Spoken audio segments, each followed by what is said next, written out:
সারাদিন অফিসে খবর নিয়েছি, সেখানেও যাওনি তুমি। ব্যাপারটা কি তোমার শুনি? মানে কি বলতে চাও তুমি? কোথায় কোথায় গিয়েছিলে আজ সারাদিন? বলছো না কেন? আরে এই নোংরা বাক্স, ময়লা কাপড় কোথা থেকে তুলে নিয়ে আসছো? আমি মাকে আনতে বাড়িতে গিয়েছিলাম। কি কি বললে তুমি? তোমার মাকে এখানে নিয়ে এসেছো?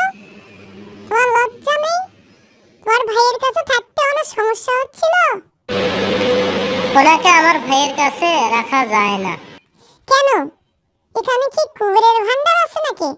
তুমি তো মাত্র 20,000 টাকা মাইনে পাও। সেটা দিয়ে কিভাবে সংসার চালাই সেটা তো কেবল আমিই জানি। তার উপর আবার মরার উপর খরা। আজ থেকে উনি আমাদের কাছেই থাকবেন, এখানেই থাকতে হবে ওনাকে। বলছি এই মুহূর্তে ওনাকে তোমার ভাইয়ের কাছে রেখে আসো, না হলে আমি এই ঘরে আর এক মুহূর্তও থাকবো না। আর এই মহারানী, তোমারও কি এখানে আসতে একটু লজ্জাবোধ করলো না?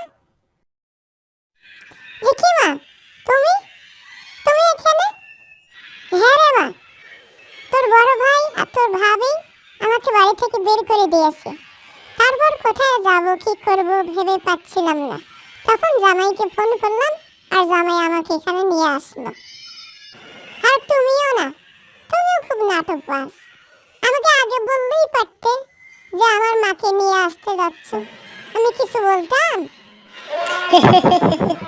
বন্ধুরা, তোমরা সবাই দেখলে, এখন কার কার বাড়িতে বা আশেপাশে এরকম এক পিস করে আছে একটু কমেন্ট করে জানাবেন। ধন্যবাদ।